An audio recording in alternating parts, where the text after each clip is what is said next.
यो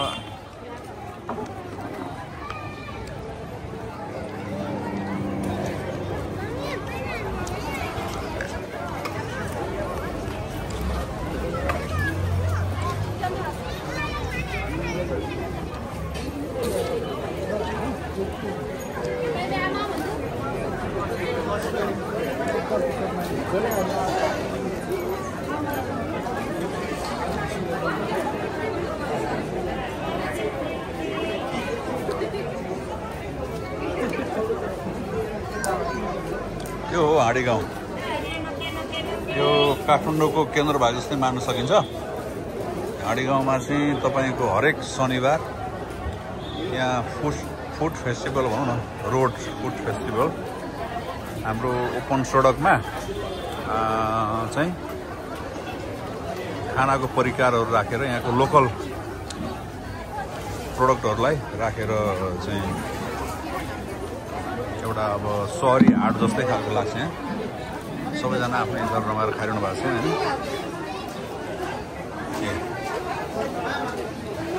यो नयाँ चिज नै भन्न मिल्यो, किनभने पहिला यस्तो हुने थिएन। लगभग यो 1 वर्ष हुन लाग्यो होला। टिपिकल यहाँको लोकल नेवारी खानालाई लिएर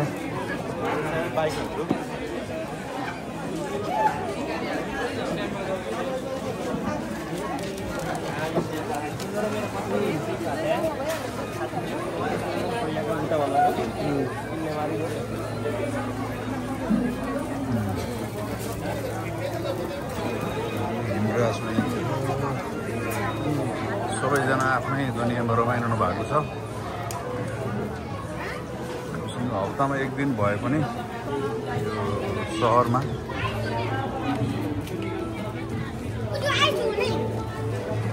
सबैजना यो रोडमै भनौँ न होइन। अब त्यस्तो रोडै त के भनौँ त, रोड जस्तै हो।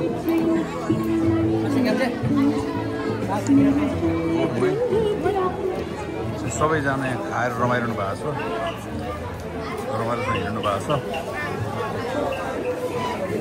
परिकारहरू लोकल परिकारहरू खाएर सबै रमाइरहनु भएको छ।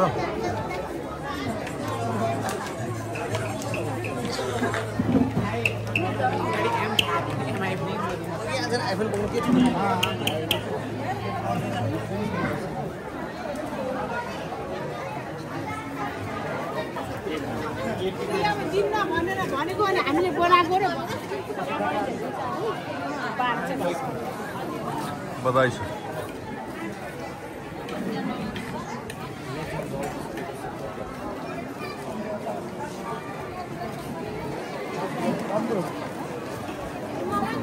सब कुराहरू हुन्छ होइन। यहाँ चाहिँ लोकल खानेकुरा सँगसँगै यहाँको कतिजनाले के गर्नुहुन्छ भन्दाखेरि चाहिँ आफ्नो लोकल ब्रान्डहरू, नेसनल ब्रान्डहरू भनौँ न, त्यसलाई पनि प्रमोट गर्ने हिसाबले स्टलहरू राख्नु भएको छ। सबै आफ्नो ठाउँमा रमाइरहनु भएको छ। यो हो नि त तपाईँको आफैमा रमाइलो रहेछ।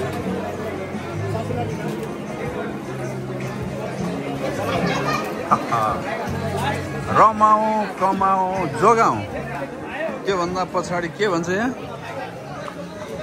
हावाको कुरा गर।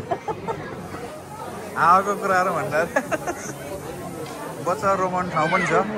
डोरी भयो, बच्चा रोमाउनु ठाउँ पनि छ यहाँ।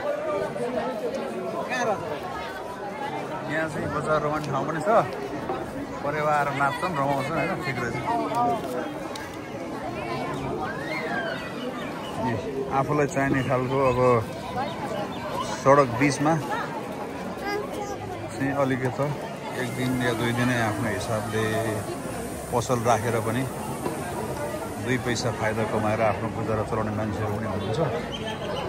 यहाँको लोकल ब्रान्डहरू हेर्नु है, लोकल ब्रान्ड भन्नु मिल्छ, त्यसलाई पनि यहाँ गरिरहेको छ।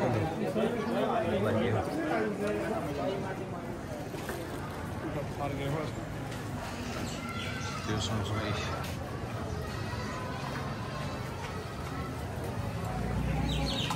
तर जे होस् मजा आउँछ यार यहाँ खाँदाखेरि।